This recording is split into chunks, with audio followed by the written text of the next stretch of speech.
This next story is one that is hard to tell, and the video is hard to watch. But the victim feels it's important that you know what happened to her inside a local jail. Channel 3 News is the only station in town who has this disturbing video. Now, the investigator, Tom Meyer, joins us with an exclusive Channel 3 News investigation on what's being called an outrageous strip search of a Stark County woman. Tom?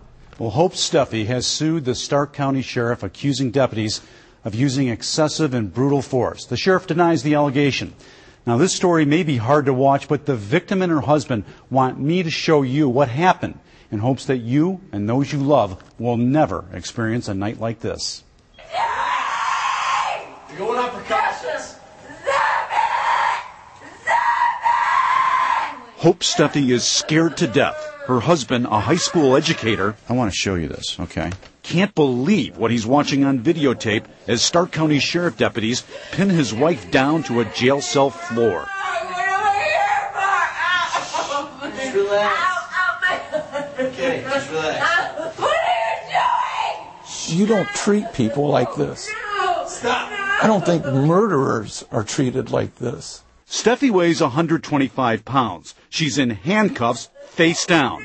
Yet her lawyers say up to 7 individuals working for the sheriff or jail are in the cell. Both women and men deputies forcibly remove all her clothes. What are you doing?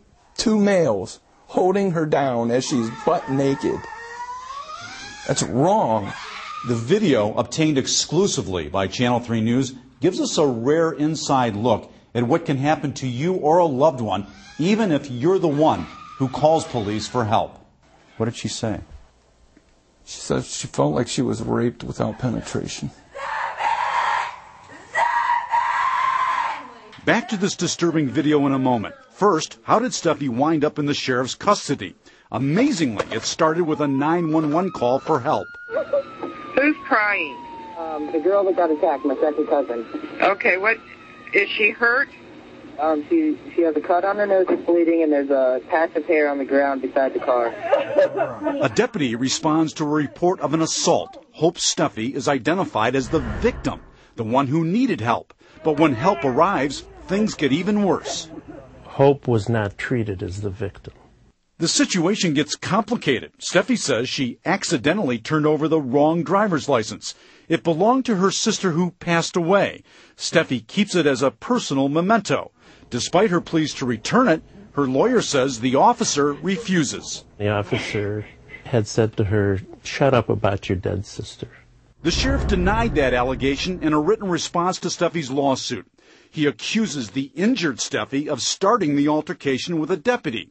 Soon, Steffi is put in the back seat of the sheriff's cruiser.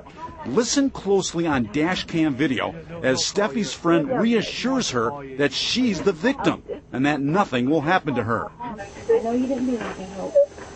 He needs to know that it's not your fault. Eventually, Steffi is handcuffed and hauled away to the Stark County Jail to answer questions. Among them, do you have any weapons or sharp objects? Have you ever thought of harming yourself? When Steffi responds, now or ever, she says deputies knock her down and place her feet in a pretzel position. And you have to ask yourself, what was the purpose of this strip search? What was the necessity of it? This was a disorderly conduct claim. Steffi repeatedly questions officers about what they're doing. This is horrific. This is a government agency forcing their will on a citizen. Steffi pleads for deputies to stop, and when they begin removing her underwear and bra, she begins to scream. That could be your wife. That could be anybody's wife. For the next 6 hours, Steffi was left in a cell completely naked, without even a blanket to cover herself, and the sheriff admits it. She says she wrapped herself in toilet paper to keep warm and to prevent anyone else from seeing her nude. She also says she was denied access to a phone and medical assistance for injuries that included a cracked tooth, a bulging disc, and bruises. The sheriff again denies the allegation. Lawyers for Steffi say the video speaks for itself. The force used was completely unwarranted. Her lawyers say this is a strip search, and the sheriff's own policy says Officers conducting the search must be of the same sex. Clearly, in this case, men played a key role. The last two individuals to leave that cell with her completely naked were both men. What would any woman fear? Eventually, Steffi was told she was being charged with disorderly conduct and resisting arrest. When they took her to booking, her husband says they forced her to wear nothing but a weighted vest like this.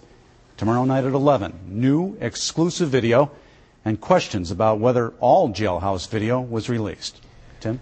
You're certainly right, Tom. It's hard to watch and hard to listen to. Have you heard from the Stark County Sheriff about all this? I have. Just this afternoon, he emailed me. He says he'll do most of his talking in court, but he did say they stripped Steffi of all her clothes for her own safety. He admits they forcibly removed her clothes because she refused to remove them voluntarily. Now, her husband says that's just not true. He says deputies stripped her without asking a single question.